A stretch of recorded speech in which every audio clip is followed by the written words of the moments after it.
여러분, 비둘기똥 1리터를 구하려고 오늘날 돈으로 막 수백만 원을 지불해야 하는 그런 극단적인 인플레이션에 빠진 도시를 한번 상상해 보시겠어요? 와, 생각만 해도 진짜 끔찍하네요. 비둘기 똥을요? 네, 맞아요. 아니면 또 이런 건 어떨까요? 무력이 아니라 막 미슐랭 3스타급 만찬을 대접해서 적의 최정예 특수부대를 완전히 붕괴시켜버린 기묘한 심리전 말이에요. 그거 정말 흥미로운 전술이네요. 그렇죠.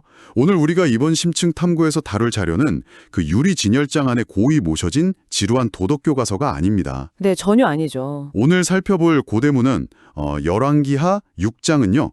단순한 종교 텍스트를 넘어섭니다.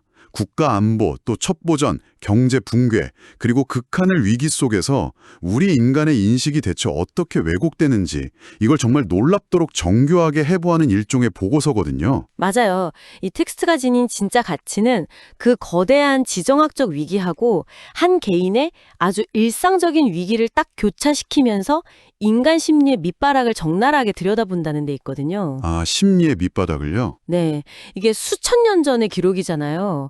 근데 시스템이 완전히 붕괴될 때 인간의 리더십이나 사회적 계약이 막 어떻게 해체되는지 보여주는 방식은 현대의 그 어떤 사회학 논문보다도 날카롭습니다. 와, 기대가 되는데요. 그럼 이 극단적인 서사의 첫 번째 퍼즐 조각부터 한번 맞춰볼까요? 좋습니다. 이 텍스트가 시작하자마자 막 거대한 전쟁터로 우리를 바로 데려가지 않더라고요. 네, 아주 사소한 일상에서 시작하죠. 맞아요.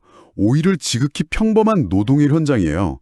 그러니까 엘리사라는 선지자하고 그의 제자들이 이제 거주할 공간이 좁아지니까 요단강으로 같이 나무를 베러 가는 장면에서 시작하거든요. 맞습니다. 아주 평화로운 작업 현장인 거죠. 근데 여기서 사고가 터집니다.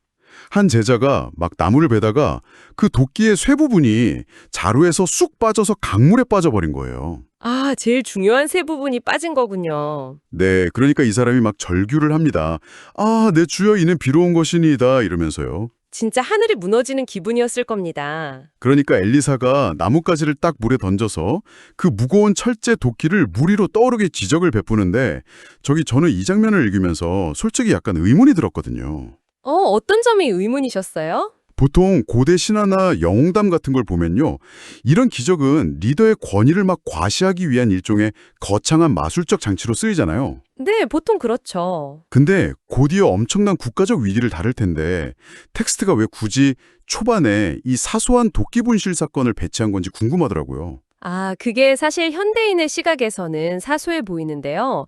당시의 그 사회 경제적 맥락을 딱 들여다보면 전혀 사소한 사건이 아니거든요. 아, 그런가요? 네. 이 기록이 작성된 게 고대 근동에서 청동기 시대가 끝나고 철기로 넘어가는 과도기 혹은 철기 시대 초기잖아요. 그때 철제 도끼는 막 엄청난 첨단 기술이 집약된 아주 고가의 장비였습니다. 와, 단순한 망치나 톱 같은 도구가 아니었군요. 그렇죠. 일종의 국가 시스템이 통제하는 전략 물자에 가까웠다고 볼 수 있죠. 아, 그러니까 이걸 오늘날로 치면 막 단순한 작업 공구로 잃어버린 게 아니라 회사에서 대여해준 최고급 군사 등급의 첨단 장비를 물에 빠뜨려서 폐기 처분하게 만든 그런 상황인 거네요? 맞습니다. 친구의 비싼 외제차를 빌려 탔다가 완전히 폐차시킨 상황이라고 생각하시면 이해가 빠르실 거예요. 세상에, 그건 진짜 절망적이네요. 게다가 이 제자는 선제자 공동체의 일원이잖아요. 경제적으로 아주 빈곤한 계층이었습니다.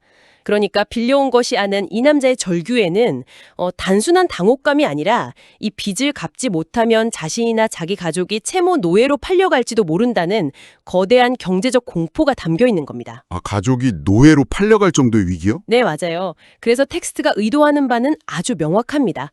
앞으로 막 거시적인 국가적 위기가 전개될 텐데 그에 앞서서 한 개인이 생존의 기반을 잃어버리는 미시적인 일상의 위기를 먼저 보여주는 거죠. 아하, 그러니까 초월적인 힘이 막 거창한 지정학적 게임에만 관여하는 게 아니라는 거군요. 정확합니다. 사회의 최하층 노동자의 파산 위기라는 아주 지극히 현실적인 경제적 불안을 해결하는 데 먼저 개입한다는 걸 보여주는 정말 중요한 세팅인 거죠. 그 말씀을 딱 들으니까요. 개인이 통제력을 상실한 이 작은 강가에서의 사건이 곧이어 막 국가 전체가 통제력을 상실하는 다음 장면이랑 완벽하게 대조를 이룬다는 생각이 드네요. 맞아요. 서서히 스케일이 커지죠. 네, 개인의 잃어버린 도끼에서 촉발된 이야기가 이제 국가 안보와 정보전이라는 거대한 스케일로 급격히 전환되거든요. 강가에서 도끼를 찾아주던 엘리사가 갑자기 이스라엘의 최고위급 국가정보원 요원으로 변신합니다. 정보전의 핵심 인물이 되는 거네요. 네, 아람 왕이 이스라엘을 기습하려고 은밀하게 작전을 짤 때 엘리사가 그 경로를 막 미리 다 꿰뚫어보고 이스라엘 왕한테 경고를 합니다. 그래서 번번이 방어에 성공해요. 아람 왕 입장에서는 진짜 미칠 노릇이었겠네요. 완전히 해킹당한 기분이었을 텐데요. 그러니까요. 아람 왕이 자기 진영 내에 첩자가 있다고 길길이 날뛰는 것도 무리가 아니죠. 자기 침실에서 나는 극비사항까지 실시간으로 막 유출되고 있었으니까요. 그때 한 신하가 엄청난 보고를 하잖아요. 네, 맞아요. 첩자가 있는 게 아니라 이스라엘의 선지자 엘리사가 왕의 침실에서 하신 말씀까지 다 꿰뚫어 봅니다. 이렇게 보고하죠. 이게 고대 전쟁에서 그 정보력의 비대칭성이 전쟁의 판도를 어떻게 확 바꿔버리는지 보여주는 정말 흥미로운 대목입니다. 그래서 분노한 아람 왕이 엘리사 딱 한 명을 체포하려고 밤사이에 막 엄청난 규모의 말과 병거, 그러니까 최정예 특수부대를 보내서 엘리사가 있는 도단석을 완전히 포위해버립니다. 한 명 잡으려고 특수부대까지 동원한 거네요. 네, 아침에 일어난 엘리사의 비서격인 그 사환이 성벽 밖을 보고 완전히 패닉에 빠지잖아요. 적군이 막 쫙 깔린 걸 보고 아, 내 주여 우리가 어찌하리이까 이러면서 절망합니다. 그거 아까 도끼를 잃어버렸던 제자의 절규랑 똑같은 대사네요. 맞아요. 똑같아요. 근데 엘리사는 너무나 평온하게 두려워하지 말라. 우리와 함께한 자가 저들과 함께한 자보다 많다. 이렇게 말하거든요. 정말 흔들림이 없네요. 그리고 기도를 통해서 사환의 눈을 딱 열어주니까 산을 가득 채운 불말과 불병거를 그제야 보게 됩니다. 반대로 포위하고 있던 아람 군대에게는 일종의 인지적 마비를 일으켜서 눈을 멀게 만들어버리고요.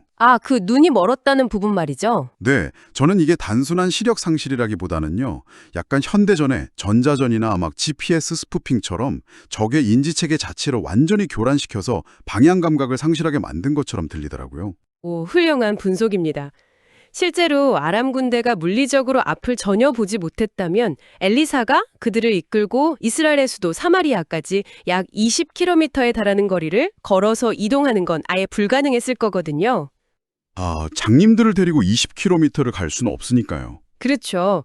그러니까 텍스트가 말하는 눈이 멀었다는 건 시신경이 파괴된 게 아니라 상황에 대한 인지적 맹목 상태를 뜻하는 겁니다. 인지적 맹목이요? 네. 자신들이 지금 어디로 가고 있는지, 눈앞에 있는 사람이 대체 누구인지 전혀 파악하지 못하는 극도의 혼란 상태인 거죠. 반대로 사화는 물리적 시력은 멀쩡했지만 그 영적이고 전략적인 현실을 보지 못하는 인지적 맹목 상태였던 거고요. 와, 그러니까 여기서 무엇이 진짜 현실인가를 보는 그 시선의 문제가 이번 서사의 아주 강력한 중심축으로 자리 잡는 거군요. 맞습니다. 보는 것과 보지 못하는 것의 대비가 계속 나오죠. 그리고 여러분, 정말 흥미로워지는 부분은 바로 여기입니다. 적군을 이스라엘의 수도 사마리아 한가운데로 데려온 뒤에 엘리사가 다시 그들의 눈을 뜨게 하잖아요. 네, 눈을 떠보니까 적진 한가운데였죠. 눈을 떠보니 적의 본진 한가운데 완전히 갇혀버린 거예요. 그러니까 흥분한 이스라엘 왕이 막 내가 치리이까 이러면서 당장이라도 참수할 기세로 묻습니다. 왕 입장에서는 엄청난 기회라고 생각했겠죠. 네, 근데 엘리사가 치지 마소서 하면서 막아섭니다.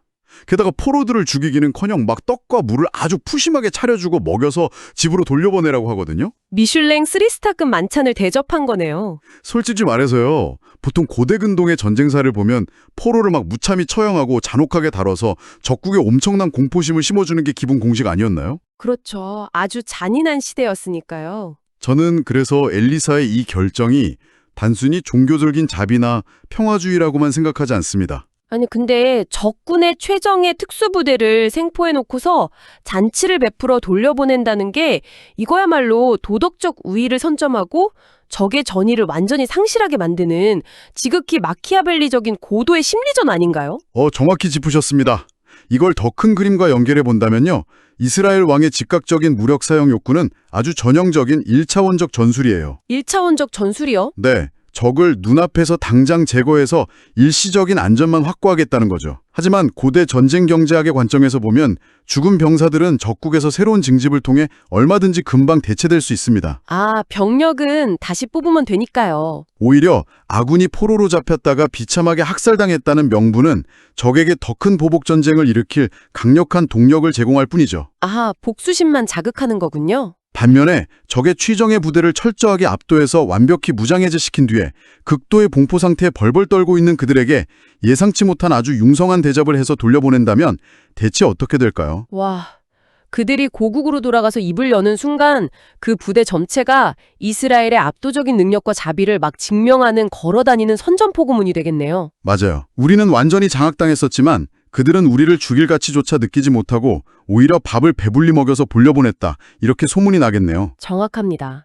물리적 타격은 육체를 파괴하지만 이 치밀하게 설계된 자비의 타격은 적의 심리적 의지와 침략의 명분 자체를 아예 뿌리 뽑아버립니다. 심리적으로 완전히 제압한 거군요. 실제로 텍스트를 보면 이로부터 아람 군사의 부대가 다시는 이스라엘 땅에 들어오지 못하니라 이렇게 덧붙여져 있거든요. 적을 단 한 명도 학살하지 않고도 국가의 안보를 지켜낸 피해 보복이라는 악순환을 끊어버린 가장 완벽한 전략적 승리였던 셈입니다. 와, 잔치로 전쟁을 멈추다니 정말 숨이 막히는 통찰이네요.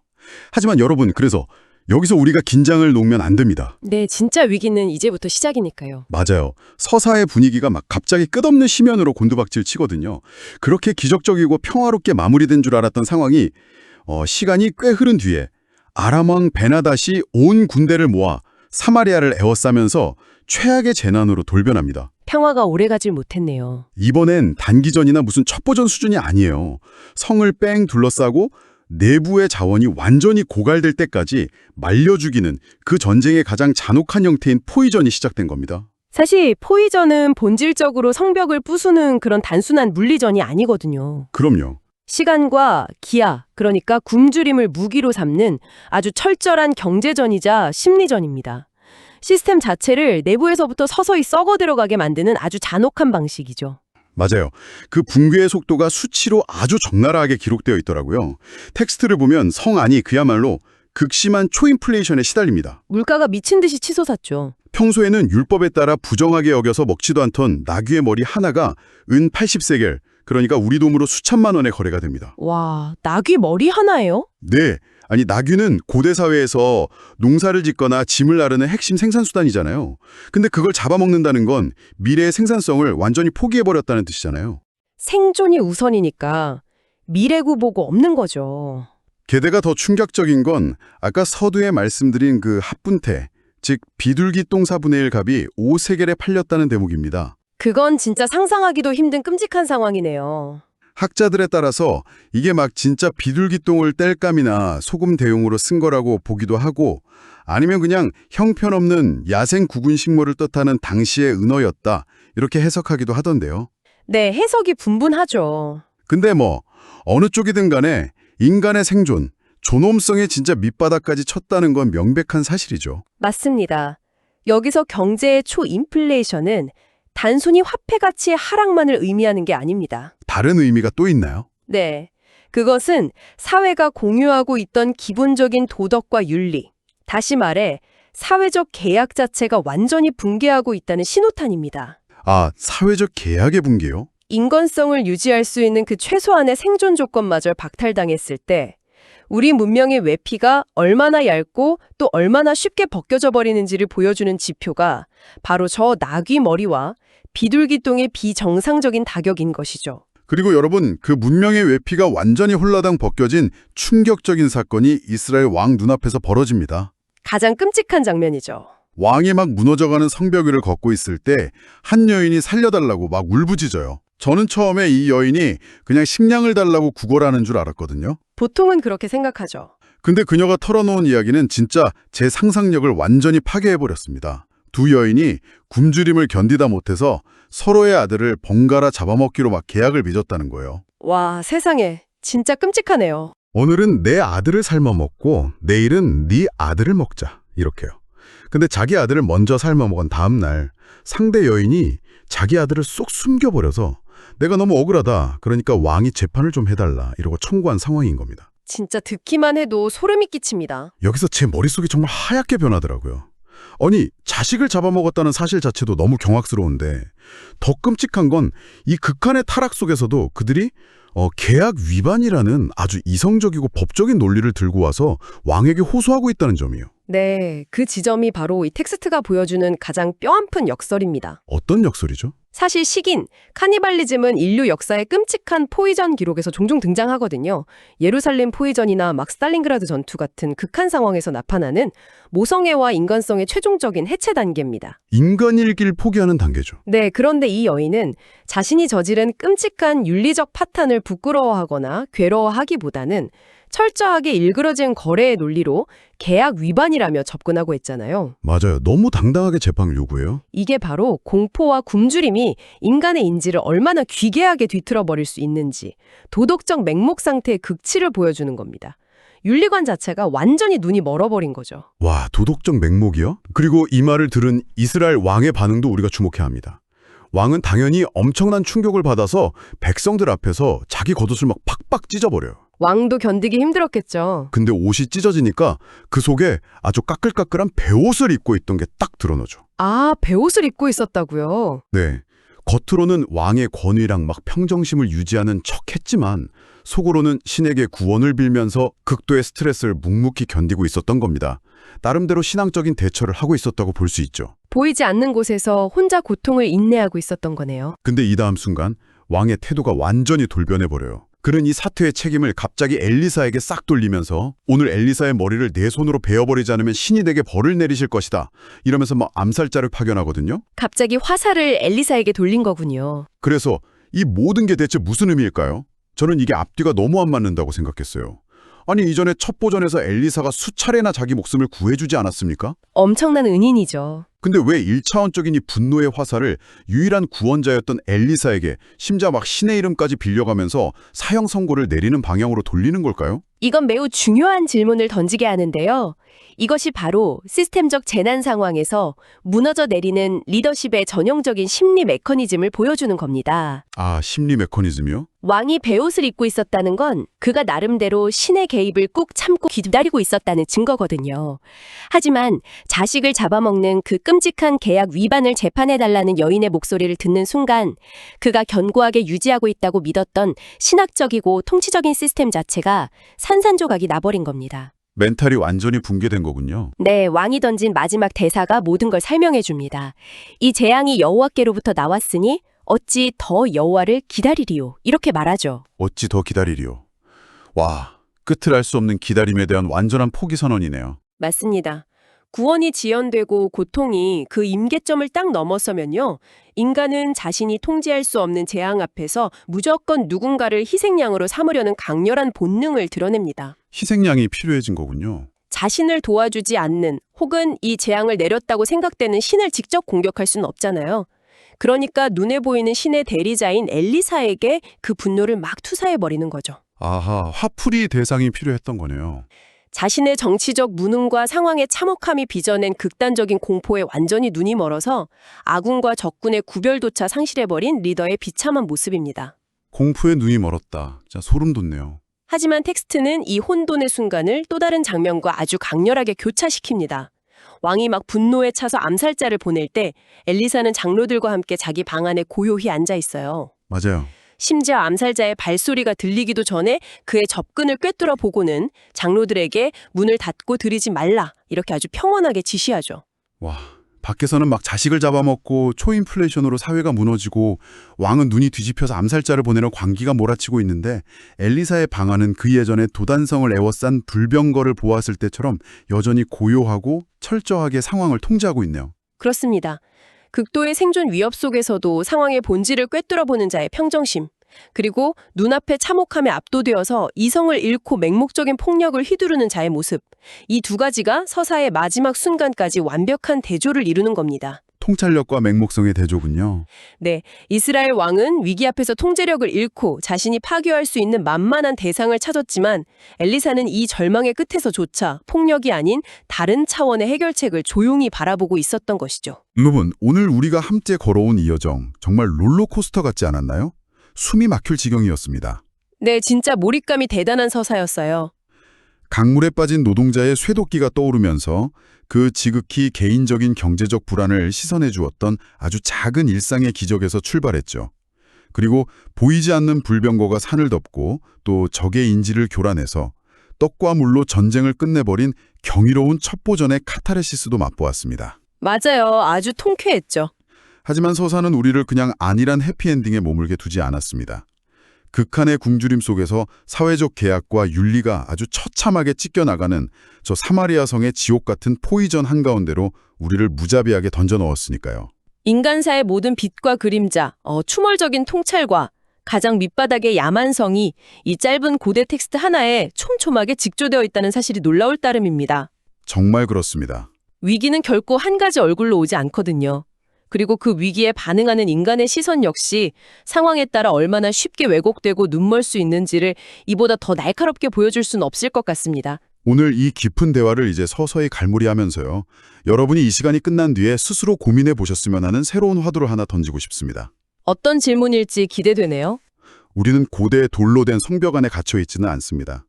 하지만 오늘날에도 기후위기라던가 글로벌 공급망의 붕괴, 혹은 거대한 경제 시스템의 오작동 같은 눈에 보이지 않는 거대한 포위망 속에 살아가고 있잖아요. 네, 현대적인 의미의 포위전이죠. 만약 여러분이 직면한 최악의 결핍이나 재난이 여러분 개인이 어떻게 어찌할 수 없는 거대한 시스템적인 실패에서 비롯되었다고 느껴질 때 과연 끝까지 이성을 잃지 않고 희망을 품은 채 기다린다는 것의 논리적인 한계선은 대체 어디까지일까요? 굉장히 묵직한 질문이네요. 그리고 그 한계선이 무너지는 순간 우리는 현대사회의 수많은 이스라엘 왕들처럼 두려움에 눈이 멀어서 엉뚱한 희망이나 애꿎은 엘리사들을 막 희생양으로 삼고 있지는 않은지 돌아볼 필요가 있습니다. 극단적인 결핍이 어떻게 우리의 도덕성을 파괴하고 아군과 적을 구분하는 인식 자체를 왜곡하는지 되돌아봐야겠네요. 일상이 붕괴되는 파열음 속에서 맹목적인 분노의 칼을 마구 휘두를 것인지 아니면 보이지 않는 이면의 구조를 고요하게 꿰뚫어보는 통찰의 시선을 가질 것인지 결국 선택은 온전히 우리의 몫일 테니까요. 네, 많은 생각을 하게 만듭니다. 여러분, 오늘이 엄청난 심층 탐구에 동행해 주셔서 진심으로 감사합니다. 다음에도 우리의 뇌를 번쩍 깨우는 새로운 통찰과 함께 다시 찾아오겠습니다.